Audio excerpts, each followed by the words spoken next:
Estás escuchando una producción de Lowpod.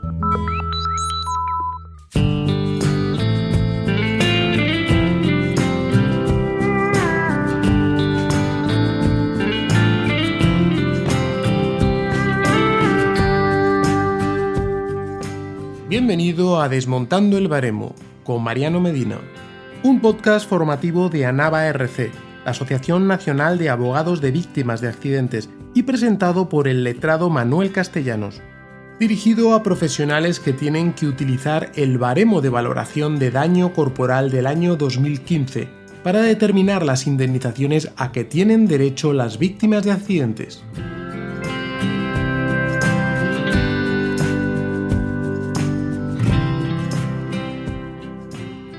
Al habla Manuel Castellanos. Como siempre estamos presentando nuestro podcast llamado Desmontando el Baremo, desgranando el baremo, como le gusta a Mariano. Bueno, se llama Desmontando el Baremo con Mariano Medina. ¿Qué tal, Mariano? ¿Cómo estás? Muy bien. Genial.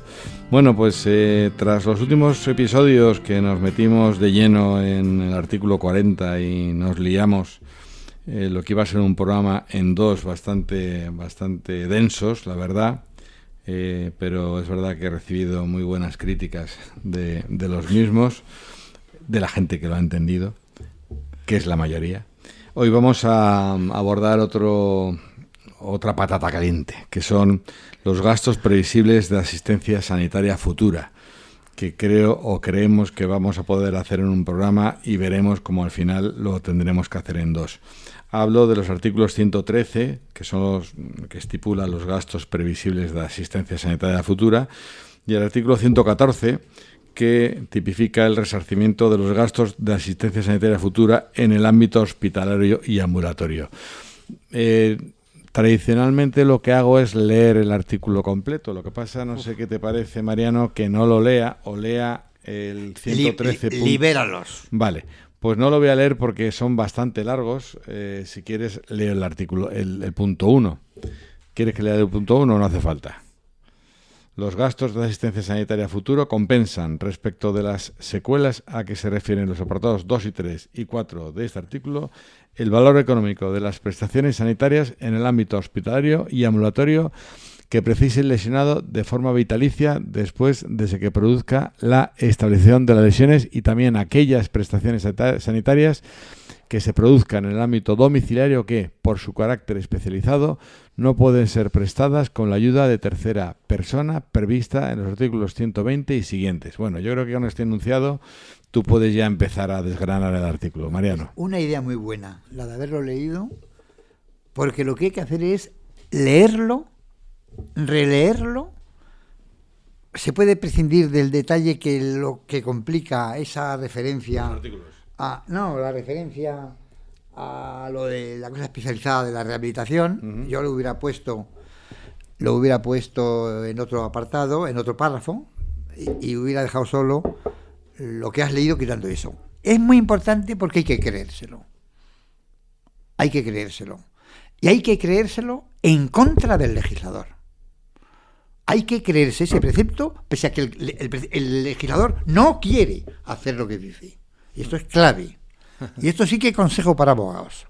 Es decir, en mi opinión, cada vez que se tenga un asunto en donde las lesiones permanentes del cliente generen gastos asistenciales futuros, hay que reclamarlos, sin ninguna duda, en la vía penal, y matizando por el tema de las costas, que no suelen reconocerse porque siempre te quitan algo, sí, en la vía civil. Por lo tanto, también en la vía civil. Es decir, mensaje de lo que es un poco la lectura de este precepto es que los gastos médicos futuros se resarcen, se tienen que resarcir y se le tienen que resarcir a quien los soporte, que es el perjudicado, si los soporta. Y esto, que es lo que se deduce de lo que acabas de leer, es lo único que no establece la norma. Y una vez más estamos ante la necesidad de interpretar correctivamente un precepto de acuerdo con sus verdaderos fundamentos de justicia, de verdaderos fundamentos del legislador, de la ley, la voluntad de la ley, no la voluntad del legislador, que es la voluntad del asegurador. La voluntad de la ley, no la voluntad del legislador. La voluntas legis, no la voluntas legislatoris, que son distintas. La voluntas legislatoris es golfería mayúscula. La voluntas legis, la voluntad de la ley, es la justicia resarcitoria. Y esto es clave y hay que desmenuzar. Pues está muy bien el título de estas intervenciones porque es desgranar el artículo, descomponerlo, recomponerlo, dando lugar a que funcione de verdad. Porque es que no te puedes figurar, yo llevo 6 meses con este artículo, con estos 2 artículos, y solo te diré que el otro día con un compañero que es un expertísimo en la materia, le demostré que no lo había leído o que se lo había saltado porque es tan farragoso con este estilo nuevo de legislar, que son testamentos terribles, y con la cantidad de trampas que envuelve la norma, que realmente es lo que yo he resumido en un trabajo que estoy preparando, he resumido diciendo que estos 2 preceptos constituyen un grimorio, una cosa mágica, una cosa de brujas, es brujería normativa.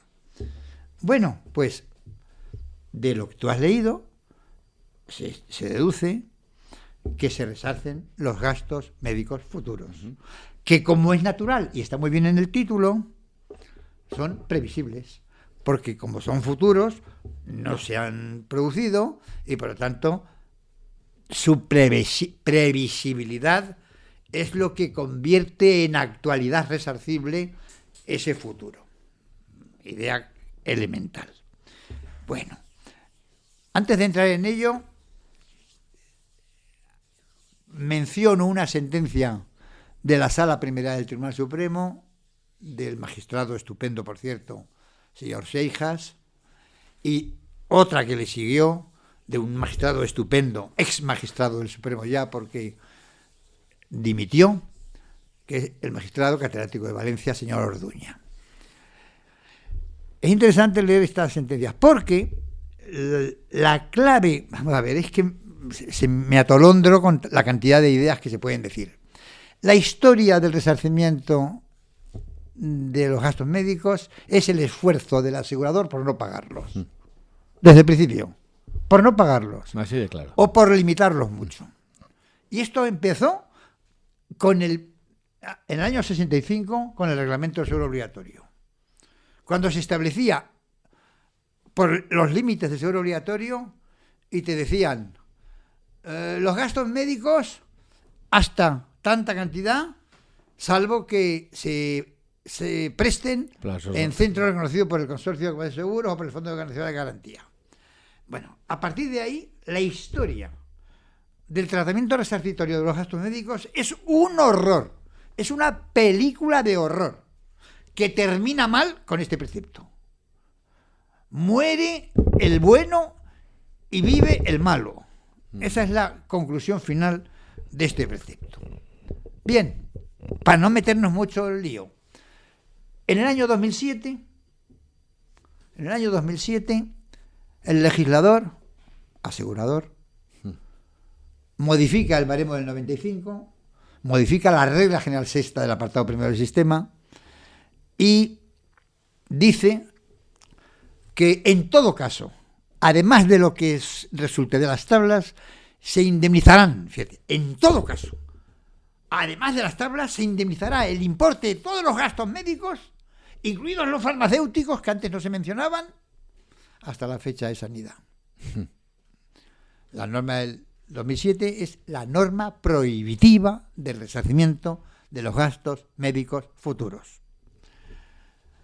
Porque la norma originaria decía lo mismo, pero sin poner hito temporal. Claro. Es decir, los gastos médicos se satisfarán. Y luego había una norma que solía pasar desapercibida por falta de lectura, que era nadie se leía cuando existía el baremo del 95 las reglas explicativas. Y las reglas explicativas eran muy importantes para muchas cosas. Por ejemplo, para que se resarcieran los días no impeditivos, que estaba muy claro con la regla explicativa. Y era muy importante porque la regla explicativa relativa a las lesiones permanentes decía que se pagaban los gastos médicos. Y claro, si los gastos médicos que se pagan se meten en el apartado de las lesiones permanentes, solo son los futuros. Claro. Esta norma, el legislador insensato, en el año 2007, cuando modifica la regla sexta, no la cambia. Porque no se da cuenta, no sabe ni lo que ha escrito él. Desde luego. Pero el caso es que desde el año 2000, desde que entró en vigor la reforma del 2007, los gastos médicos futuros dejaron de resarcirse, se confiscaban. Y hay que tener en cuenta que había habido indemnizaciones de millones en años anteriores, de millones. Porque no digo el coste que supone el quedarte tetrapléjico, aunque solo sea, fíjate lo que te digo, solo para cosas elementales, como el protegerte del pis. La cantidad de pañales que se tienen que comprar. Bien. La jurisdicción fue incapaz de criticar la norma de vergonzante. Fue incapaz de criticarla.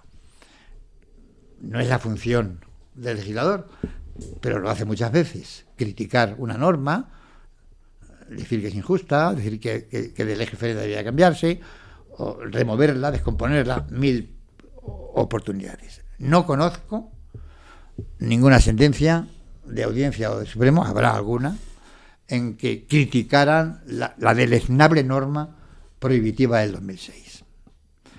Y cuando desaparece la norma del 2006, porque entra en valor el 2015, el baremo nuevo, las dos sentencias que he mencionado se acuerdan de que la norma era mala. Y dice la primera sentencia, con un eufemismo digno de mejor causa. Dice: la reforma que en el año 2007 se hizo de la regla general sexta del apartado primero del baremo del 95 no fue afortunada. ¿Cómo que no fue afortunada? Fue desafortunadísima, fue golfa, fue vergonzante, fue confiscatoria, expropiatoria en casa, fue un decomiso. Si valga la palabra. No fue afortunada. Y dice lo mismo la sentencia posterior que también he citado. Y añaden, más o menos casi les falta que den gracias a Dios. Pero ahora ya esto se ha superado en el baremo del 2015. Y yo me pregunto, ¿lo han leído? ¿Qué pasa? ¿Que han leído solo el título? ¿O han leído solo lo que tú has leído? Bueno, porque si solo leen el título y leen lo que tú has leído, creerán que se pagan. Para darte oportunidad a que nos hables de tu teoría de las concesiones restringentes. Bueno, es que en este caso es las concesiones excluyentes. Bueno, también. Porque aquí no es concesión restringente, sino concesión restringente, excluyente. Es excluyente. Bueno, pues vámonos restringe tanto que excluye, ¿no? Es excluyente. Vamos a leer el artículo ahora en lo que interesa, que es pintoresco. Fijaros, esto es clave. Nos vamos al 114, al comienzo. Y dice: los gastos de asistencia sanitaria futura serán abonados por las entidades aseguradoras a los servicios públicos de salud. Y entonces dices tú, madre mía, ahora sí que se le ha visto a usted el plumero, claro. Legislador. Menuda cosa. Usted se olvida de dónde está. Primero, se olvida del responsable. Porque el deudor es el responsable del daño. Aquí ya se hace abstracción, las compañías. No, el responsable, esto es una ley de responsabilidad civil y aseguramiento. Por lo tanto, el responsable del pago es el responsable del daño. Y aquí ya no dice que sea responsable. Se olvida del responsable. Váyatela. Es una cosa pintoresca. Pero Total. es que no solo se olvida del responsable, se olvida del perjudicado. Porque no se reconoce que el perjudicado es el que sufre la lesión. Y contradice lo que establece el artículo 34, cuando dice que en caso de lesiones, el perjudicado es la víctima, el que sufre la lesión. Por lo tanto, aquí se le ve el plumero. Aquí se ve que lo redacta el mundo asegurador pensando en decir que va a pagar para no pagar. En decir que va a pagar para no pagar. Y sobre todo, para que quede aparentemente claro, por argumentos en su contrario, de que lo que no está dispuesto el mundo asegurador es a pagar ni un duro a un perjudicado que tenga gastos.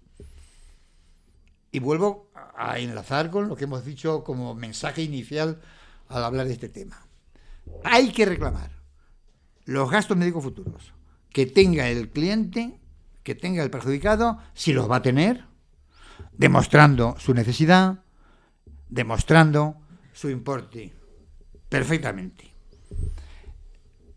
Te pongo un ejemplo para ver la trascendencia que tiene el desprecio del perjudicado que realiza esta norma. Hay una preciosa sentencia de la sección cuarta de la Audiencia Provincial de Sevilla, antes de la reforma del 2007, sentencia de Paul Velasco, buenísima, en donde una chica, una joven, tiene un accidente, no importante, y le queda una secuela de 4 puntitos solo, que le dan unas pesetillas, unos eurillos, pero le queda como secuela una sequedad lagrimal.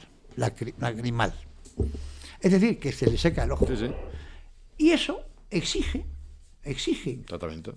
vitaliciamente ponerse 3 veces al día un colirio especial que hay para eso.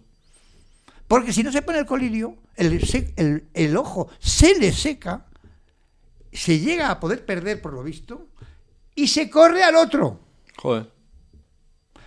Esa secuelilla que te genera ese gasto y permanentemente tiene necesidad de comprar ese colirio.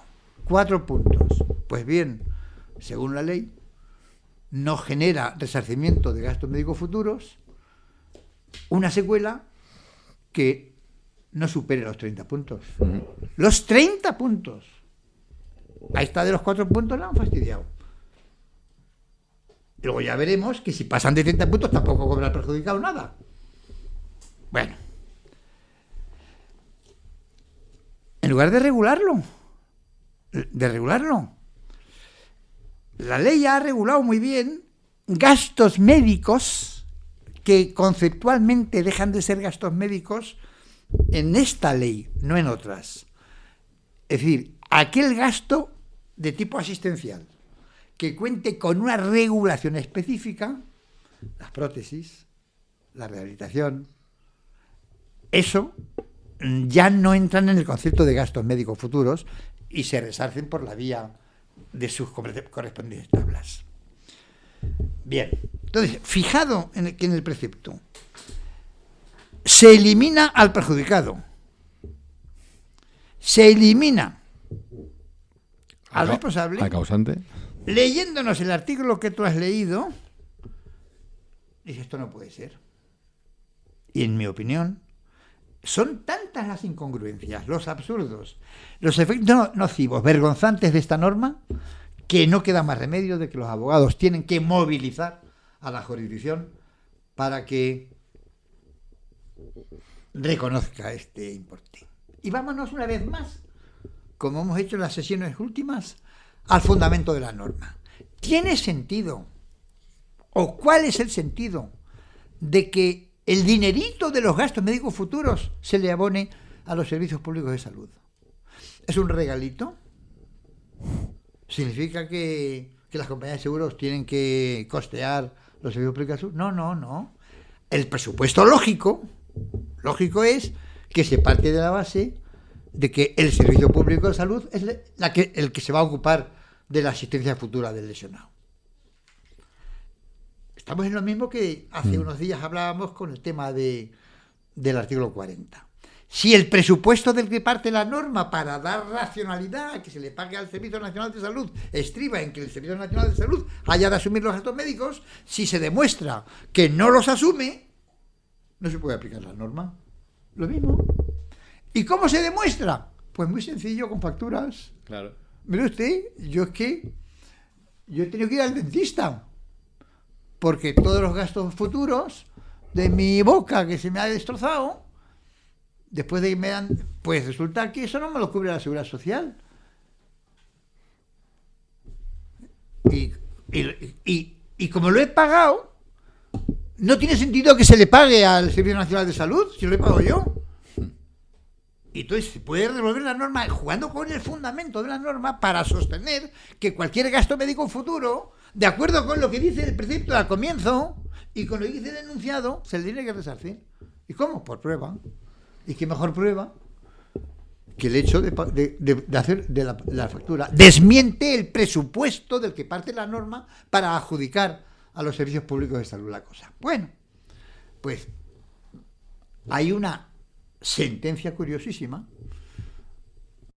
es la sentencia de la Audiencia Provincial de Navarra, sección primera, penal, de 20 de junio del 2023. Hombre, aunque queremos hacer una cosa aquí así muy rápida, de pildorillas, merece la pena contar el caso. Uh-huh.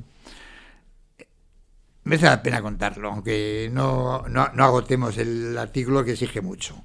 Pero merece la pena contarlo, porque vamos a ver cómo el tribunal lo que hace es interpretar esta norma de acuerdo con su fundamento, y por eso acierta.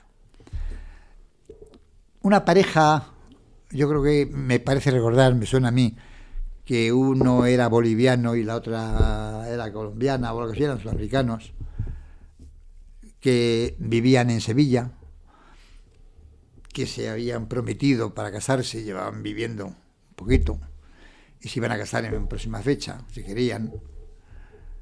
Ella no estaba empadronada en Sevilla porque había venido unos meses antes de Gran Bretaña, donde había hecho unos cursos, unas carreras y unas cosas, y había venido a España ya, y no había tenido tiempo de cambiar su residencia. O sea, no era residente todavía en España. Uno de ellos tiene un pariente en un pueblo de Navarra, en Pamplona, me parece que es, concretamente, y se van a verla. Se van los dos y van por la acerita, muy tranquilitos los dos, juntitos. Y en ese momento un coche, conducido, yo creo recordar que por un tipo que iba bastante bebidito, decidió, por los hechos que se produjeron, circular por la acera.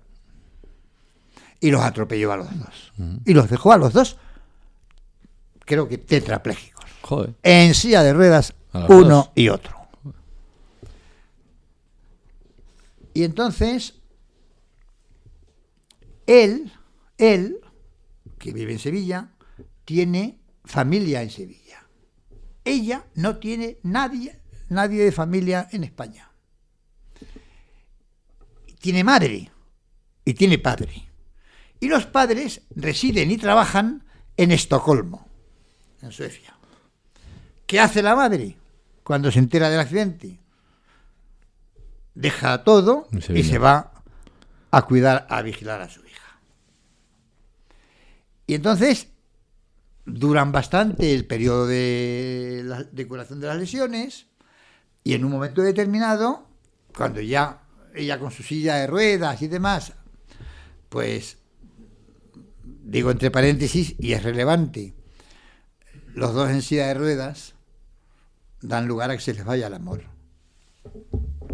Porque en esas condiciones, y además por lo visto, estoy hablando de memoria, él tiene un carácter irascible, reacciona psíquicamente de forma mala ante la situación, y el caso es que rompen la relación entre los dos. Con lo cual, ella rompe su vínculo que tenía, ese vínculo que estaba preparando para casarse con él. Uh-huh. Y la madre ve que tiene que cuidar a su hija de por vida. ¿Y qué es lo que deciden? Llevarse a Suecia a la hija. Llevarse a Suecia a la hija. Y entonces llega el juicio, se plantea la reclamación y el abogado de la lesionada reclama gastos médicos futuros. Y la compañía de seguros dice, ¿cómo? Métodos futuros ni un duro. Esto es para el Servicio Público de Sanidad. Y ella dice, yo es que me voy a Suecia. Y la pregunta es, ¿a quién le correspondía la prueba de que la Seguridad Social sueca le va a pagar los gastos médicos futuros a una persona que no ha cotizado para nada? ¿Se lo va a pagar? ¿O quién va a pagar los gastos médicos? Y como la aseguradora se limita a invocar una falta de legitimación activa de la lesionada para reclamar los gastos que tiene que soportar, nada menos, y no demuestra que vaya a estar cubierta por la Seguridad Social sueca, que dudo muchísimo que lo vaya a cubrir, la Audiencia Provincial dice, ¿cuál es el fundamento de que se le dé al Servicio Público de Salud? Que sea el Servicio Público de Salud el que pague. En este caso, como se va a Suecia, no lo va a pagar el Servicio Público de Salud, y por lo tanto le reconozco ahí el dinerito. El abogado se atrevió, tuvo la osadía de reclamar algo que literalmente la norma no permite. La Audiencia de Navarra aplica algún criterio de razonamiento fundamentador del fundamento de la sentencia, del precepto, y le reconoce la indemnización, dando lugar a un recurso de casación que tiene interpuesto, según creo, la aseguradora, y que espero que pierda. Todavía está en su jurisdicción. Pero vamos, yo creo que con esto estamos pasándonos de tiempo.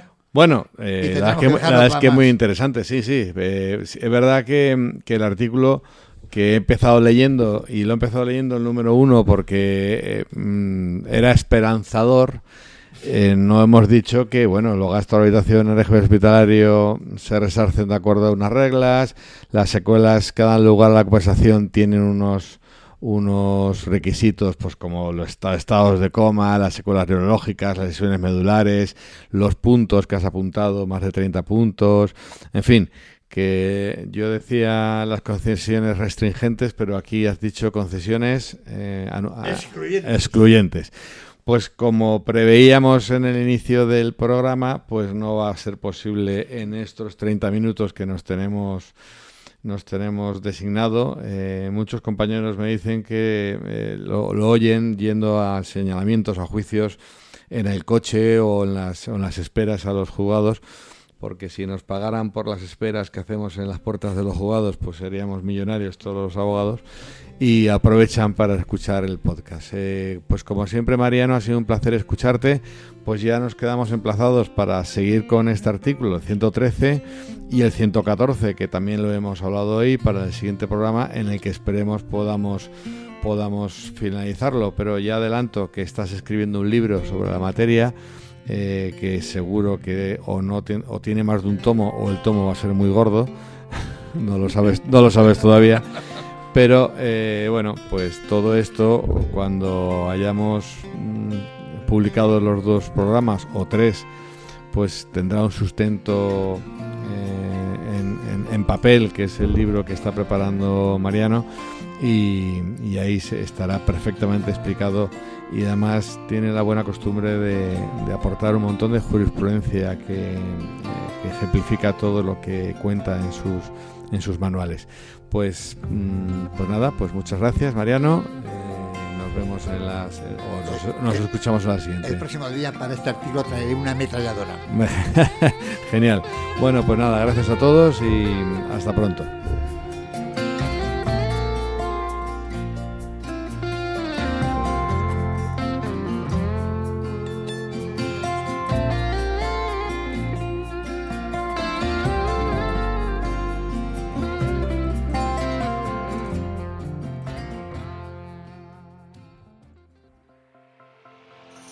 Cada vez son más las marcas que apuestan por el podcast como herramienta de comunicación.